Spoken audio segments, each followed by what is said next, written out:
Hi, this is Gabriel from exoticwoodpen.com. In this video, this is going to be the part 2 of this carbide tool handle, and we're going to make this a little at a time.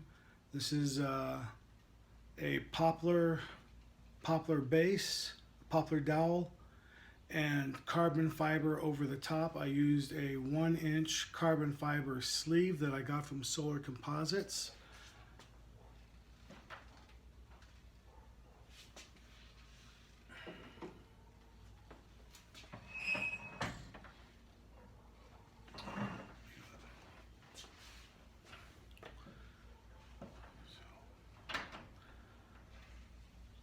One thing I need to point out is I sealed the carbon fiber, which I show in the video, with a CA glue, but I also sealed the ends on both sides with CA glue. A couple things you're going to need. You're going to need some 1-inch copper caps, and I have a hole drilled on the end, and that's going to go right over the top of that to accept the tool handle, which we did in a previous video. You're going to need a jig for bending all the clock part pieces on both sides. This is 2 inch, this is 1 inch. This is a 3/4 inch galvanized pipe. I like your pipe clamps, that fits inside there. This is I used. In addition to that, I'm using a regular punch like you got from Harbor Freight. You're going to need a 16-penny nail. I cut the end off over here, so that it's got a real slight bend on it, and that's going to come in handy as we pour, and I'll explain that later as we go. And lastly, the other thing you're going to need to bend all these parts, you're going to need a torch. Okay, because the gears, the thicker gears, they don't want to bend, so they need a little help.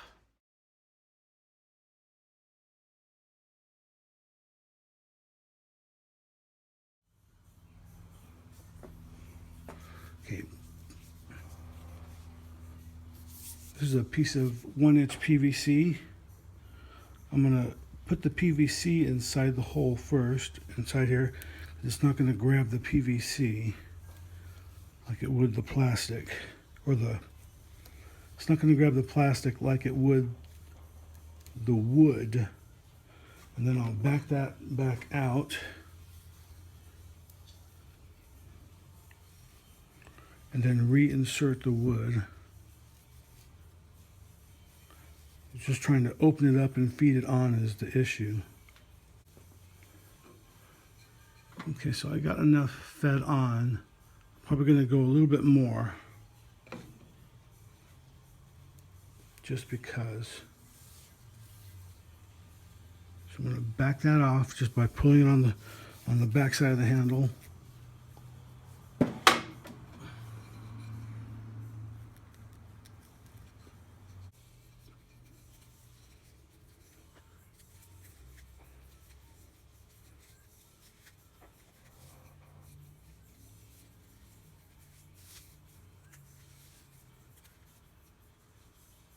Still grabby on the backside.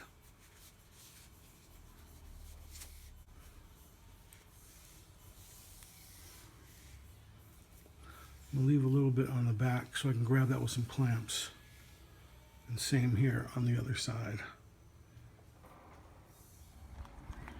Okay, so outside, because of the fumes and how much CA I'm going to have to use, thin CA, I'm going to do this just like the pens. I'll put a liberal amount.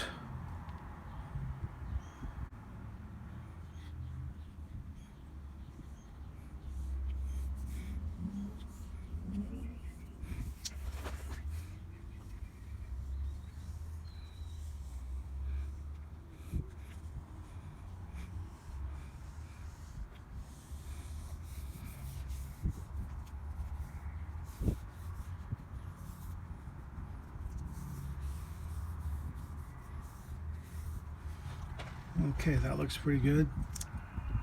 Make sure you wear some gloves because that's already sticking. I'm gonna let that sit out here for 24 hours to gas off. Okay, this is the handle, the carbon fibers. I did this several days ago. I'm just gonna cut the tip off using these curved body scissors. If I can get in there a little bit.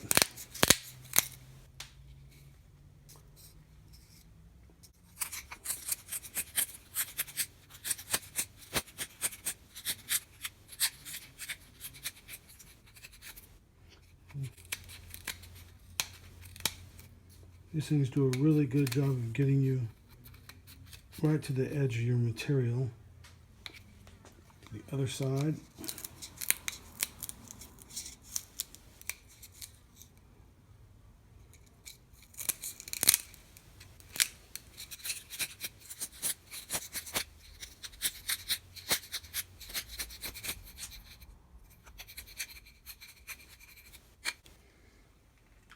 Then we'll just start decorating it next.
Okay, you just want to heat the gears to bend them. You can see this one right here has been heated up with the torch. In the video I don't exactly do this particular gear, but the process is the same. You don't want to punish the gear. You don't want to do like what I did to this one. This one got melted down, and it's because I held the torch on it way too long. So anyway, you just want to get it hot just to change the color. You don't want to melt it, okay?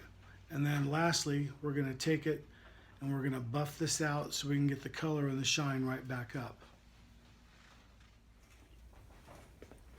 So at the lathe, I'm using my homemade Mandrel M2 taper buffer holder. So that's just going in there. Using the tailstock to support that so it doesn't fly out on me.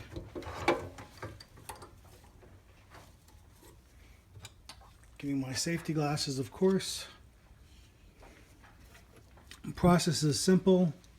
I'm going to take the gear that I already treated with the torch and I'm just going to buff it out. And you want to clean both sides, that way this will adhere. I'm going to use a buffing compound. Turn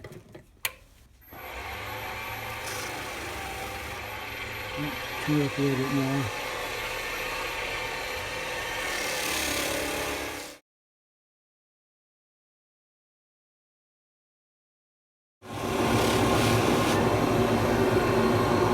So it's starting to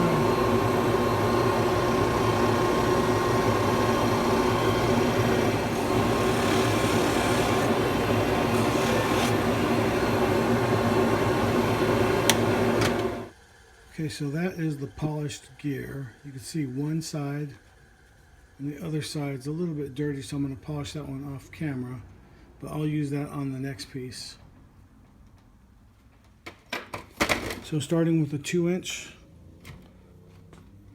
going in there down, just a little press.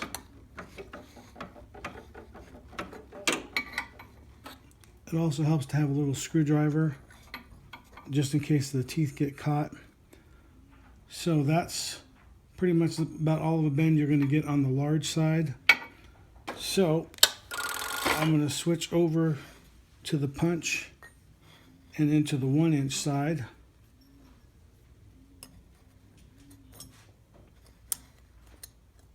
I'm just working my way around the corner.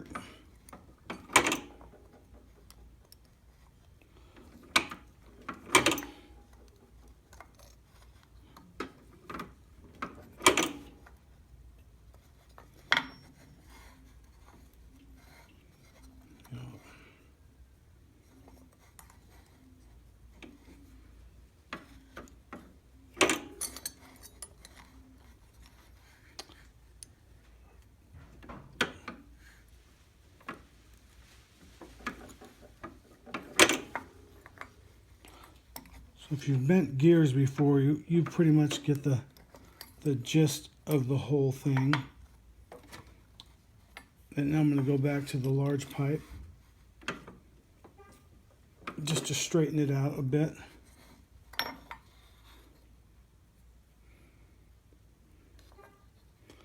little bit more.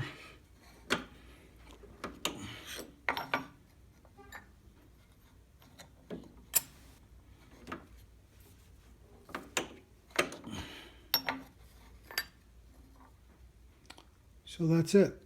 That's how you bend a clock part gear after that's been heated, of course. Otherwise, there's a lot of spring back on it. Okay, I got the clock's face on now. You can see with the hands how that's glued on. And I've just started putting on a couple other larger gears.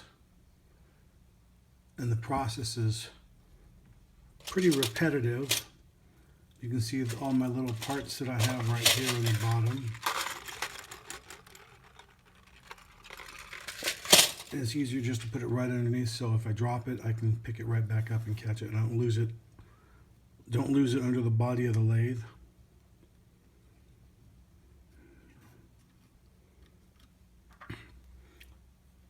Just using some clear nail polish.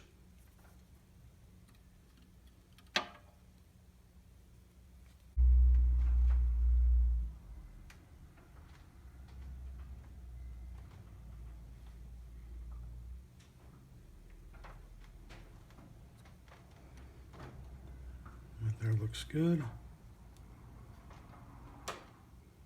And a couple areas around it just to help secure it in place.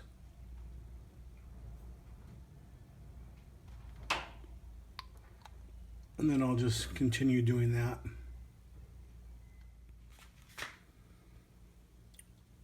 Okay, couple days of work so far on here, making progress between doctor's appointments and physical therapy. I'm getting there slowly but surely, just building this up. So we'll just keep on adding to it. Okay, here we are at the lathe. I've got the blank finished. I'll rotate that. You can see what that looks like. Where you saw the blue tape once on the ends on both sides, that is gone. And I put the copper pipe fittings, the caps, on the ends. And then we'll just cast it next. Okay, well, that's part 2, so be sure you subscribe so that you catch part 3 where we cast this in resin.